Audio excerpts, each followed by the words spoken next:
लखनऊको एक्काको घोडाले पनि देख्छ योभन्दा बढी त। त्यसलाई यस्तो गरेर राखेको हुन्छ नि, यस्तो गरेर हिँड्दाखेरि पनि बाटो त देख्छ नि अगाडि, बाटो त फरक परेको छ त बाटो त। त्यसले पनि अन्त नदेखे पनि बाटो त देख्छ। अहिले पनि हटाइए भने यही संसदको एकातिर लान खोजेको थियो, अर्कातिर धकेलिहाल्यो भने केही छैन। 18 महिना हो, 20 महिना होला। त्यसपछि फेरि यस्तो अङ्कगणितलाई वरपर पार्न खोज्ने खालका शकुनीका गोटी पनि फ्याँकिनेछन्। पाण्डवहरू 12 वर्ष वनवास खेदे होइन, 12 वर्ष पुरा गरेर आए। रामलाई 14 वर्ष वनवास पठाएको थिएन, त्यो पनि समय सिद्धियो, फेरि फर्केर आए। हामीलाई पनि 14 वर्ष जेल हालेको थियो, हामी पनि फर्केर आयौँ। गाईले पनि तैँलाई लखेट्छ, कुखुराले पनि तैँलाई लखेट्छ भन्ने आउँछ। अस्थिरताका लागि अङ्कगणित त्यतापट्टि अङ्कगणितको दुरुपयोग गर्न खोज्ने प्रयासहरू बिल्कुलै सकारात्मक होइनन्, देशहितमा छैनन्, विकासको पक्षमा छैनन्, शान्तिको पक्षमा छैनन्। जबसम्म पोलिटिक्स म्याचर हुँदैन, परिपक्व हुँदैन तबसम्म, अथवा जबसम्म मान्छेले सही र गलत छुट्याउँदैन, जबसम्म देश र व्यक्तिगत स्वार्थका बीचका लडाइँको, देशका हित र व्यक्तिगत स्वार्थका बीचको लडाइँको अन्तर छुट्याउँदैन आम जनताले, तबसम्म यस्ता कुराहरू देखा परिरहन्छ। तपाईँहरू सुनिरहनु भएको छ, सरकार परिवर्तनका प्रयासहरू भइरहेछ। किन सरकार परिवर्तन गर्नु पर्यो? सरकार परिवर्तन गर्न खोज्नेहरूलाई मैले सोध्ने गरेको छु, सरकार किन परिवर्तन गर्नु पर्यो? पुनर्निर्माणका कामहरू भूकम्पले ध्वस्त भएका ठाउँमा पुनर्निर्माणका कामहरू राम्ररी अगाडि बढेको हुनाले हो कि अरू केही कारण छ? हामीले 309वटा अस्पताल एकैचोटि शिलान्यास गऱ्यौँ, धमाधम बन्दैछन्, त्यस कारणले हो। 165वटा स्ट्राटेजिक बाटाहरू एकैचोटि शिलान्यास गऱ्यौँ, बढ्दैछन्, त्यस कारण हो। 8वटा औद्योगिक क्षेत्रहरू एक हप्ताभित्र हामीले देशभरि नयाँ औद्योगिक क्षेत्र स्थापना गऱ्यौँ। तपाईँहरूलाई स्वागत गर्दैछौँ। ती औद्योगिक क्षेत्रहरूलाई गुलजार बनाउनुहोस्। सुविधा के चाहिन्छ, सहुलियत के चाहिन्छ, कहाँनिर के दिनुपर्छ सरकारको तर्फबाट, सरकार तयार छ भनिराखेका छौँ। यस कारणले हो। केही पनि भएन भन्नुहुन्छ उहाँहरू। यो त लखनऊको एक्काको घोडाले पनि देख्छ योभन्दा बढी त। त्यसलाई यस्तो गरेर राखेको हुन्छ नि, यस्तो गरेर हिँड्दाखेरि पनि बाटो त देख्छ नि अगाडि, बाटो त फरक परेको छ त बाटो त। त्यसले पनि अन्त नदेखे पनि बाटो त देख्छ। यी त बाटो पनि देख्दैन, मलाई अचम्म लाग्छ कि अहिले अस्थिरता ल्याउन खोज्ने तत्त्वहरू, अकारण निरर्थक ढङ्गले चिच्याएर हिँड्न खोज्ने तत्त्वहरू,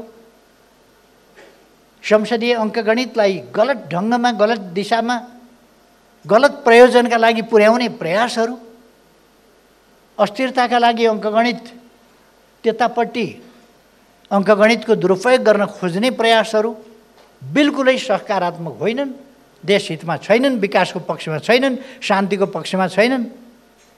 के भएको थियो र? केही भएको थियो र? सरकार विकासका काममा लागिराखेको थियो, लागिराखेको छ। कहिले तमासा गरेका छन्, कहिले के भनेका छन्, कहिले के। यो तपाईँहरूको रुचिको विषय होइन। तपाईँहरू आफ्ना उद्योगमा लाग्नुहोस्। यी कुरालाई त मै ठेगाल्ला यार। तपाईँहरू आफ्नो काममा लाग्नुहोस्।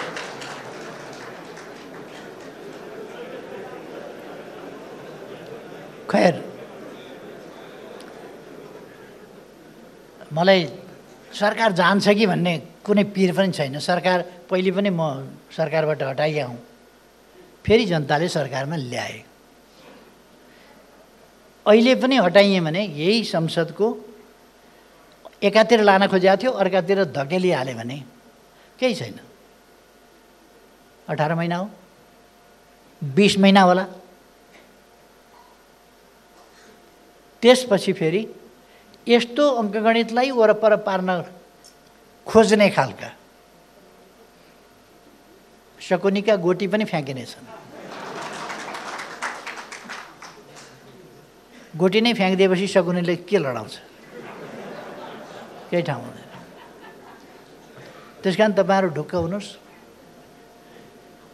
तपाईँहरू आफ्नो व्यवसायमा लाग्नुहोस्। सरकार, वर्तमान सरकार भन्न सकिन्न, अहिले केही महिनालाई फेरि तलमाथि परिहाल्यो भने पनि चिन्ता नगर्नु होला।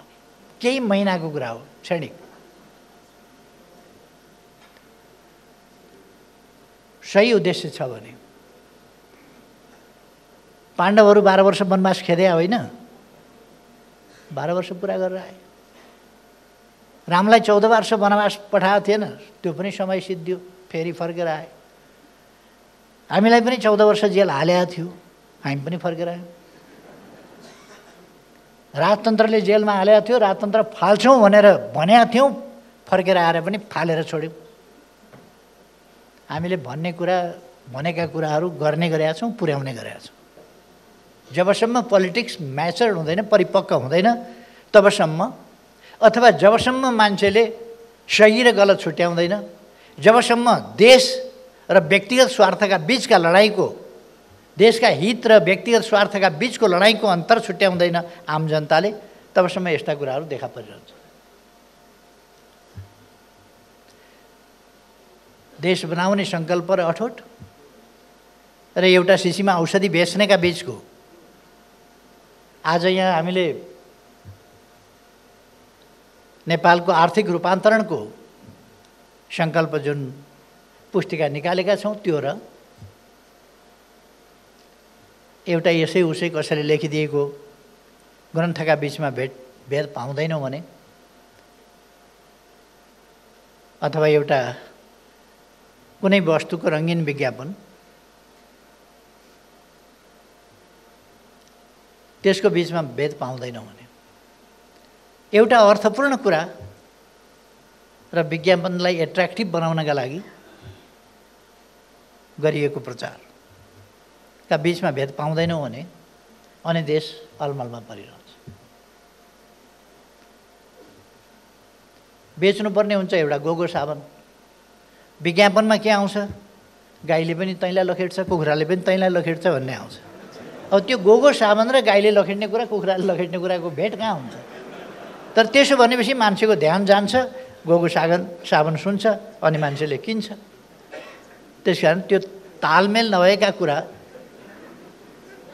एउटा विज्ञापन र देश विकास गर्ने अठोट सङ्कल्प, दृष्टिकोणका बीचमा हामीले भिन्नता छुट्याउनु पर्यो। अलिअलि समस्याहरू त हुन्छन्। जबसम्म पोलिटिक्स म्याचर हुँदैन, परिपक्व हुँदैन, तबसम्म, अथवा जबसम्म मान्छेले सही र गलत छुट्याउँदैन, जबसम्म देश र व्यक्तिगत स्वार्थका बीचका लडाइँको, देशका हित र व्यक्तिगत स्वार्थका बीचको लडाइँको अन्तर छुट्याउँदैन आम जनताले, तबसम्म यस्ता कुराहरू देखा परिरहन्छ। देश बनाउने सङ्कल्प र अठोट र एउटा शिशीमा औषधि बेच्नेका बीचको आज यहाँ हामीले नेपालको आर्थिक रूपान्तरणको सङ्कल्प जुन पुस्तिका निकालेका छौँ, त्यो र एउटा यसै उसै कसैले लेखिदिएको ग्रन्थका बीचमा भेद पाउँदैनौँ भने, अथवा एउटा कुनै वस्तुको रङ्गीन विज्ञापन, त्यसको बीचमा भेद पाउँदैनौँ भने, एउटा अर्थपूर्ण कुरा र विज्ञापनलाई एट्र्याक्टिभ बनाउनका लागि गरिएको प्रचारका बीचमा भेद पाउँदैनौँ भने अनि देश अलमलमा परिरहन्छ।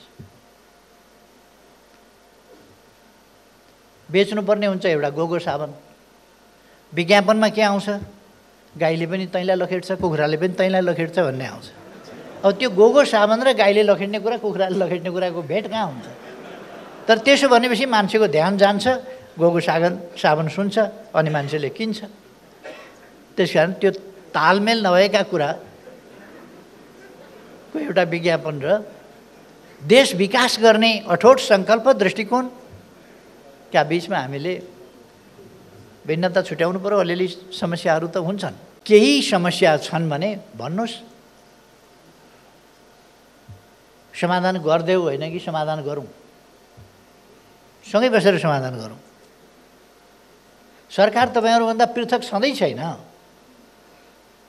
त्यसकारण समस्या छ भनेदेखि सँगै बसेर समाधान गरौँ। कुनै कानुन परिवर्तन आवश्यक छ, नियम परिवर्तन आवश्यक छ, निर्देशिका परिवर्तन आवश्यक छ, कुनै व्यवहारमा परिवर्तन आवश्यक छ, त्यो म पनि जान्दछु आवश्यक छ। तर हामीले जे आवश्यक छ त्यो पुरा गर्दै आएका छौँ र अब बाँकी जे आवश्यक छ त्यो पुरा गर्न लेखेर दिनुहोस् भनेको छु।